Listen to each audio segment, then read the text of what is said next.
speaking of that wide receiver depth, NFL news, DeAndre Hopkins is still out there. Birthday boy DeAndre Hopkins. Birthday boy. He turned 31 today. Yeah. I think it was Ian Rappaport was on the Pat McAfee show today, and he said he gave 3 teams, and it was the Chiefs, Bills, and the Patriots. So it kind of feels like we're in position where this is where the Patriots kind of strike, right? Like there doesn't seem to be a lot of interest league-wide, so they might not have to get into a bidding war. We know the relations with Bill O'Brien, Bill Belichick. They seem to like him. So I don't know. It kind of seems like this is when the Patriots might get involved. I mean, the longer this goes, the more confident I am that they have a shot to get him, right? The Bill O'Brien news from Albert Breer, that was yesterday, is obviously big that O'Brien wants him here. And there's still the other side of that equation. Would he want to play with O'Brien again? But from what's being said explicitly, from reading between the lines, from things that I hear, like everything point towards just he is going to go where he's paid the most money. CLNS Media's Patriots coverage is brought to you by FanDuel. New customers get a no-sweat first bet up to $1,000. That's bonus bets back if your first bet doesn't win. Now, the thing is, Patriots need to take into account that, right, we heard Houston's interested. Well, Texas doesn't have an income tax. So you got to account for that because he's quoted as saying, like, this is something he pays attention to. A $15 million contract in New England does not pay you as much money as a $15 million contract in Houston. So they're going to have to kind of be flexible there. They might have to entice him a little more financially to play with Bill O'Brien. You know, maybe Houston gives him comparable money. It's very close. And he says, well, I don't want to play for Bill O'Brien. I'll take a little less. Patriots got to up the offer there. But if they're willing to pay, like, I think the simplest way to put it, if they want him, they can have him. That's how I truly feel about it. How much do they want him enough? Because they have to pay him. If they're willing to pay him, I think they can get him, but they have to be willing to pay him, and that is what we don't know. They have the cap space too. It's not can they pay him? They can. I think they're projected it. Miguel had them at I think a little over 11,000, and over the cap has them around 14 or 11 million. Over the cap has them around 14 million. 11,000, they have no shot, but they have the money to do it, and I don't think he's necessarily going to be deterred by anything that's outside of their control. They just have to be willing to pay him. Does it concern you at all that it seems like the interest is so low around the league? No, because a little bit. I think the interest is low for what he's asking for. Like there was no interest in Beckham either. Which is what Hopkins is reportedly looking for, right? That honestly, I don't blame him because I would rather same contract. I'd rather have Hopkins. Yeah, probably. I know Beckham's a little bit younger, but he's what 3 ACL tears in the last 2 years, something absurd like that. Like his knees are shot. So I'd rather have Hopkins at this point. I kind of thought he was going to get a Beckham-like contract, but he might not. Obviously, you know, teams aren't going to be super excited about a receiver that's over 31 years old. And that's not to say signing him wouldn't come with risks. It most certainly does. It's not a slam dunk signing, but they've needed a coverage dictating wide receiver for a long time.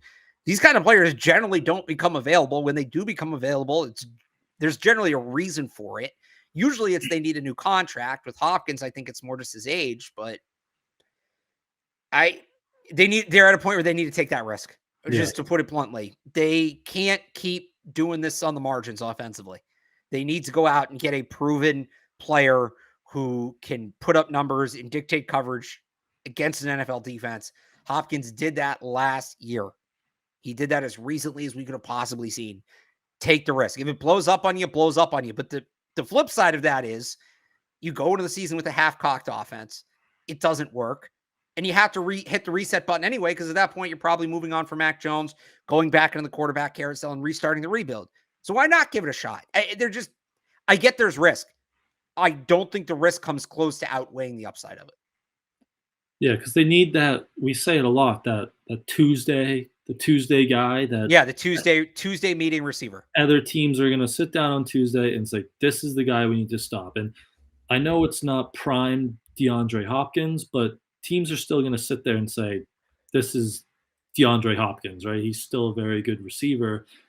And even just you have him out there and the coverage goes to him, what's that going to do for the Jujus, the Gesicki's, the Tyquan Thorntons? It's just going to open everything up, and you hope it makes everyone better, and that's what they need. They need that guy. Well, I'll give these numbers again, and people are probably sick of me saying them, but in the games he played last year, and yes, he missed time, and again, I acknowledge signing him does not come without risk. But in the games he played last year, you extrapolate those out to a 17-game pace. 121 catches, 1,300 yards, 6 touchdowns.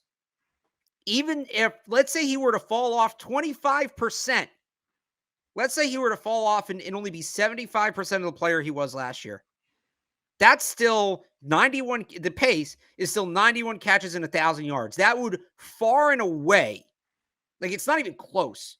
That's the best receiver that's the best season by a Patriots receiver in the post-Brady era.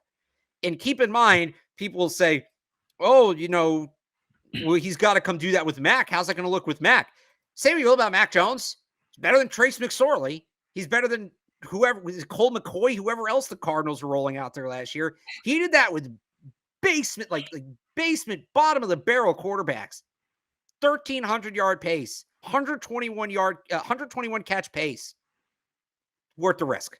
Worth the risk for that kind of upside. This is last year. It's not like I'm saying he was this guy 2 or 3 years ago and a couple injuries ago, and we'll see maybe he can get back to form. No, this was the last time he stepped on a football field. So I'm all for it.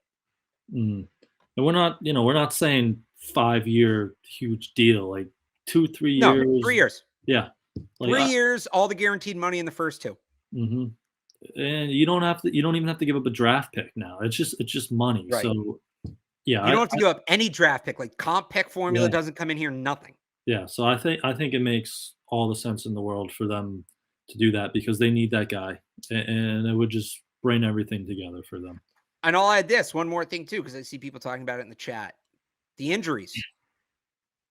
An important thing to remember is you got to look at the history of where the player's coming from when we talk about injuries. For instance, when the Patriots signed Hunter Henry on this very show, we heard nonstop, oh, he's going to get hurt. Oh, he's not going to play. Oh, he always gets hurt. Yada, yada, yada. People not taking into account the Chargers medical staff is a dumpster fire. Like they took their own quarterback out for the year. Remember that with Tyrod Taylor? Hunter Henry comes here. In his first season, he played his first 16-game season since his rookie year. And after the season, he credited that to the Patriots have this great training staff. Look at all Arizona's an oft-injured team. I don't know exactly where their medical staff ranks, but I can't imagine it's high. Hopkins is going to get taken care of better here than he is in Arizona. That's not to say he's definitely going to play 16 games, 17 games, but I generally am less concerned about injuries than most people because the Patriots training staff generally does a better job of keeping players healthy. How many always injured players have come here and injuries stop being a problem? Whether it's Henry, whether it's a guy like Stephon Gilmore was a guy we talked about like that. Trying to think of other examples off the top of my head. I know there are some, but Adrian Phillips was a guy who was banged up a lot. And again, that's the Chargers. So who the hell knows? But you've seen things like this where guys are banged up and then they come here and maybe they don't play a full season every year, but they generally play more than they did in their previous stop. Maybe you get that with Hopkins. And it was Phil Perry had the article that, he talked to people and they thought he might not be a culture fit almost because he doesn't like to practice. He takes a lot of days off throughout the week, but I just don't think they're in position to be denying a talent like that because he wants a day off of practice or something. So I don't know. Did you have any opinions on that kind of report? So I don't know what his practice schedule is. I know there's a report out there he doesn't practice on Wednesdays. I don't disagree with Phil. It's not a culture fit.